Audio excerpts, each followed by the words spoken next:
Fala pessoal, tudo bem com vocês? Eu sou o Lucas da FGTech e hoje eu tô aqui para dar algumas dicas de como montar um PC gamer custo-benefício que consiga rodar a maioria dos jogos da atualidade aí, principalmente aqueles que conseguem rodar no PS4 e tal, só que obviamente num PC que não extrapole muito aí o valor basicamente semelhante de um PS4. Então, eu vou começar falando aqui a configuração para vocês. A gente montou essa configuração numa bancada e botou o teste ali em 8 jogos, tá? A gente consegue montar outras configurações também. Eu até vou trazer depois alguns vídeos com configurações mais baratas, mas o ideal é que nesse vídeo aqui seja uma configuração custo-benefício, que não seja nem tão caro, mas também nem tão barato, que consiga rodar tudo ali numa taxa tranquila, tá? Então assim, a primeira coisa, que vai ser a coisa essencial, obviamente, as duas coisas essenciais, na verdade, é a placa de vídeo processador.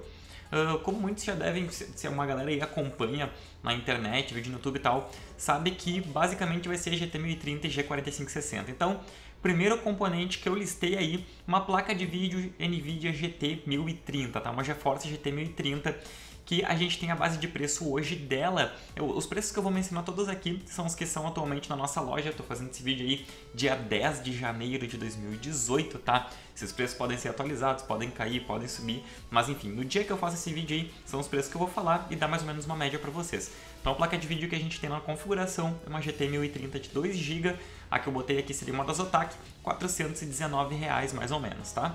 Depois de processador, um Pentium G4560, né? Um Intel Pentium G4560, que é um processador que possui 2 núcleos e 2 threads, né? Ou seja, ele basicamente emula um quad-core. Então, para jogos, por exemplo, que são CPU build, né? Como é o caso do GTA V, se fosse, por exemplo, um Pentium da geração passada, não lembro se da passada ou da retrasada, que ainda era dual core, sem emulação de 4 núcleos, ele ficava naquelas quedas e travadas devido ao fato de que ele precisava de mais de 2 núcleos para conseguir rodar de boas.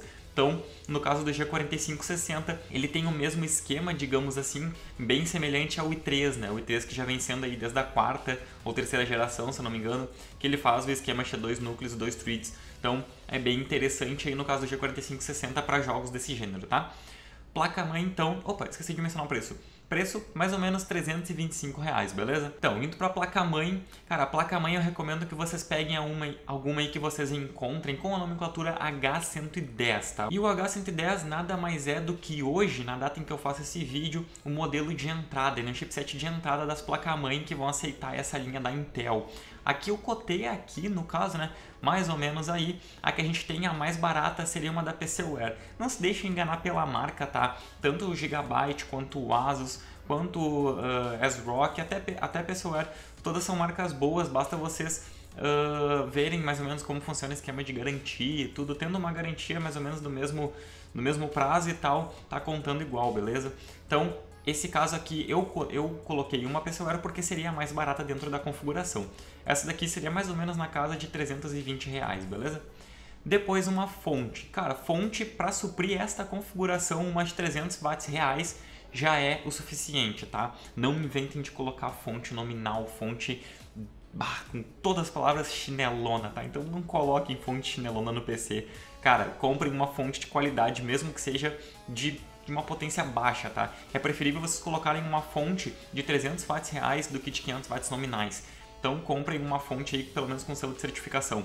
A que eu cotei aqui foi uma fonte da Raid Max, tá? De 300 watts, que a gente tem hoje na loja aí, R$95, beleza? Mais ou menos nessa casa de preço vocês vão encontrar em outras lojas também fontes mais ou menos de 300 watts, 350, 360. Depois na parte do gabinete, cara, gabinete tanto faz, tá? Eu fiz 2 modos aqui de valores que vocês podem conseguir encontrar aí na hora de montar a máquina de vocês. Eu fiz uma configuração completa e uma sem gabinete e sem HD. Por quê? Gabinete HD, pelo menos é uma coisa que eu sempre tive sobrando em casa. Muita gente tem, tipo, gabinete HD. Cara, se vocês têm, por exemplo, um PC antigo de vocês, dá para reutilizar o HD. Dependendo do gabinete, dá para reutilizar o gabinete também. Então talvez nem seja necessário aí que vocês comprem um gabinete novo, um HD novo. Até mesmo se vocês têm notebook, não sei se vocês sabem, claro que a taxa, no caso a rotação é menor, mas vocês podem também utilizar HD de notebook no PC, tá? Inclusive eu já fiz muito isso como HD reserva de backup e deu super certo. Então nesse caso aqui eu cotei um gabinete da Bluecase BG023, eu até acho que a gente já tem vídeo dele no canal, se não tiver pode falar ali embaixo que eu trago, tá? E esse daqui seria mais ou menos na base de R$147. Vocês vão encontrar também outros aí, se não me engano tem modelos da Cougar e tal, que também estão mais ou menos nessa base de preço. Depois memória, cara, você tem a opção de montar com 4GB ou com 8GB. Eu vou recomendar 8GB porque eu não quero deixar a máquina também muito barata, mas que não consiga rodar todos os jogos assim, mais ou menos como vocês vão querer, tá? Então eu botaria 8GB. No caso eu cotei aqui, seria duas Kingston Veil de 4GB, tá? Da DR4, obviamente. Cada uma mais ou menos na casa de R$299. Eu sei, memória tá caro, tá brabo. A gente tá em 2018, antigamente estava mais barato. Quem sabe daqui a pouco baixo, né? Mas, beleza. As duas daria mais ou menos na faixa de R$598. E por último, o HD. Nesse caso, eu cotei um HD da Western Digital de 500GB, que a gente tem aqui mais ou menos na casa de R$229, tá? Esses valores todos, tanto aqui quanto na maioria das lojas virtuais, vocês vão encontrar esses valores mais ou menos pro pessoal falando que vocês podem pagar a prazo, 10 vezes, blá blá blá, vocês podem pagar no cartão. Geralmente a grande maioria das lojas oferece desconto à vista, como é o caso da FGTech, tá?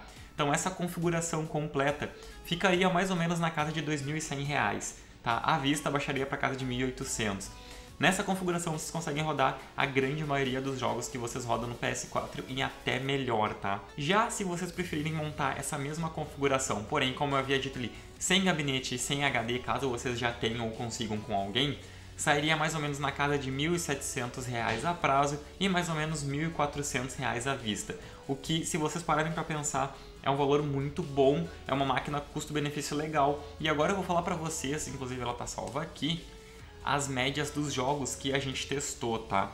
Obviamente eu não ia decorar todas, então óbvio que eu tenho que deixar aqui na máquina. Então, cara, vamos para as médias, tá? Teve um vídeo que eu fiz até falando da GT 1030, que teve um dos comentários, se não me engano, que um usuário até mencionou o fato da gente não mencionar as mínimas, tá? Mas no caso das mínimas, muitas vezes a gente não fala porque não tem necessidade, o vídeo vai acabar ficando muito longo também, mas se o jogo apresentar quedas, a gente fala. Tá? Como é o caso aqui, nesse caso aqui a gente testou, se não me engano, 8 ou 9 jogos, somente um apresentou quedas, mas de qualquer jeito a gente fala, tá? Então vamos começar, o primeiro jogo foi o GTA V. GTA V a gente tirou mais ou menos uma média de 74 FPS com tudo no médio. Pra quem não sabe, o médio do GTA V é o baixo, tá? Porque é o mínimo. Então, tudo no médio com o FXAA ativado, a gente conseguiu uma média de 74 FPS. O ideal aqui, nesses testes que a gente fez, não é extrair o máximo que a gente consiga de qualidade da configuração, mas sim o máximo de desempenho. A gente não quer que o jogo fique, por exemplo, com tudo no máximo, mas rodando a uma taxa de 30 FPS. Nesse caso aqui não, nesse caso a gente fez os testes e setou tudo nas qualidades para que o jogo rodasse pelo menos acima de 60, 65 FPS, para que fique mais fluido, né? Tem uma fluidez melhor. Então, no caso desses testes aqui, foi para isso, beleza? Segundo jogo testado, então, foi Overwatch, tá? Overwatch aqui a gente testou com tudo no médio, e no Overwatch realmente foi tudo no médio mesmo, tá? Porque ele tem a opção low, tem a opção baixo, mas a gente botou no médio com FXAA ativado e fez a média de 84 FPS. Só ressaltando aqui, GTA V não deu queda, tá? Não deu nenhuma mínima, tipo, super extrapolada para baixo, então ele não deu nenhuma queda, ele não extrapolou o limite da VRAM da placa de vídeo, né? Nesse caso, eu tinha feito também no vídeo da GT 1030, eu comentei que extrapolou no caso do GTA V, porém a gente tinha testado com tudo no alto, aqui tá com tudo no médio. Então os filtros no médio, muita coisa desativada e ele não extrapolou o limite da VRAM, rodou tranquilo. Mesmo caso do Overwatch, rodou tranquilo, tá? Próximo jogo, CSGO, a gente testou daí, nesse caso, com tudo no máximo. Por quê? Porque daí nesse caso pode, né? Nesse caso a gente consegue manter uma taxa acima de 60. E no caso do CSGO aqui, a gente teve uma média de 126 FPS, com tudo no máximo e MSA em 8x, tá? Que é extremamente bom. Depois no LoL também, obviamente, a gente ia botar com tudo no muito alto. A gente obteve a média de 128 FPS, 2 FPS a mais ali que CSGO, também sem quedas, tá? Tranquilamente, igual ao CSGO. Depois o outro jogo, do que agora foi o qual a gente teve algumas quedas, FIFA 17. FIFA 17 a gente teve uma média de 80 FPS, botou o MSA em 2x, tá? Porém a gente teve algumas quedas, por quê? Porque ele acabou extrapolando o limite da VRAM, tá? Então, mesmo que a gente colocasse o jogo com tudo no mínimo, ele mesmo assim fica extrapolando o limite da VRAM. Eu acredito que isso seja muito mais falta de otimização do game do que da configuração em si. Porque Porque se vocês pararem pra pensar, GTA V, Overwatch, pra mim são jogos que contêm muito mais gráfico, muito mais efeitos do que o FIFA. Então, a minha opinião é que o FIFA é sim um jogo mal otimizado, por isso ele apresentou algumas quedas devido ao uso alto da VRAM, tá? Teve momentos em que ele queria passar acima dos 2000 MB, né, de uso da VRAM, porém não tinha, né? A placa de vídeo se limita a isso. Então, realmente a gente teve algumas quedas no FIFA 17. The Witcher 3, a gente teve que botar tudo no low, tá? Tudo no mínimo do mínimo, e a gente teve uma média de 32 FPS. Cara, eu não acho isso tão ruim, porque não que The Witcher 3 seja um jogo mal otimizado, eu não acho ele um jogo mal otimizado, mas ele é um jogo realmente pesado. Se vocês pararem pra ver o gráfico do The Witcher 3, as texturas, o rosto dos personagens, é tudo muito bem feito.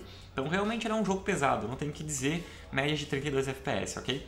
Penúltimo jogo então, BF1, média de 58 FPS com tudo no baixo, tá? Como eu disse, a gente quis manter o máximo da taxa de pelo menos 60 FPS. No caso do BF1 não deu, né? Então, tipo, ele ficou mais ou menos ali nos 58 FPS, que foi mais ou menos o que aconteceu com The Witcher. Mesmo a gente botando tudo no mínimo, ele não conseguiu atingir os 60 FPS, mas eu acho 58 FPS super jogável, tá? É super tranquilo. Ainda mais com uma configuração assim, né? Tipo, super de boas. E o BF1, pra quem não tá ligado, é o Battlefield mais novo aí, que saiu há um tempinho, mas ainda assim é o mais novo e tem um gráfico muito maneiro. E por último, não quis deixar de mencionar, talvez alguns considerem zoeira, mas eu sei que a grande maioria não. A gente testou Minecraft, cara, a gente testou Minecraft. Tudo no alto, sem nenhum mod, tá? Tem uma galera que aplica aqueles filtros HD, aquele monte de troço. Cara, isso eu não vou saber dizer, isso aí vai depender de vocês, vai depender dos mods que vocês colocarem e tal. Mas a gente testou o jogo original, com tudo no alto, média de 338 FPS. Então, realmente, o vídeo até acabou prolongando um pouco, eu tô olhando aqui a gravação, já deu mais ou menos uns 13 minutos aí. Vou tentar fazer uns cortes ali pra diminuir isso. Mas, cara, resumindo, pra quem quer comprar uma máquina custo-benefício em 2018, pelo menos hoje, a data em que eu faço esse vídeo, 10 de janeiro de 2018, provavelmente vai ser postado bem depois, mas a data em que eu faço esse vídeo, 10 de janeiro de 2018, quem quer comprar uma máquina custo-benefício, eu recomendo sem dúvida vocês procurarem mais ou menos nessa base de configuração que eu mencionei pra vocês. Só pra ressaltar aí, falando por cima mais ou menos as peças, caso vocês não queiram voltar no início do vídeo. Então é isso, cara, GT 1030, Pentium G4560, alguma placa-mãe H110, fonte de 300 watts reais, um gabinete simples, se vocês tiverem já aguenta tranquilo, memória de 8 GB DDR4, pode ser 2 de 4 que trabalham em dual channel até melhor, e um HDzinho pode ser aí do que vocês quiserem, né? Depende de vocês, depende da quantidade de espaço que vocês vão usar, depende de quantos jogos vocês vão instalar. Uma máquina assim, como eu já disse, ele vai ser mais ou menos pela base de R$2.000, se vocês não colocarem em HD, nem gabinete vai sair pela casa ali de 1.700, esses valores mais ou menos que eu já tinha mencionado no início do vídeo ali. Então é isso, se a gente pegar uma máquina dessa, por exemplo, e comparar um PS4, o PS4 hoje eu acho que a gente encontra mais ou menos na mesma casa de preço, mais ou menos entre R$1.500, R$1.600 se a gente fosse montar, tipo, se a gente fosse comprar com joystick e tal.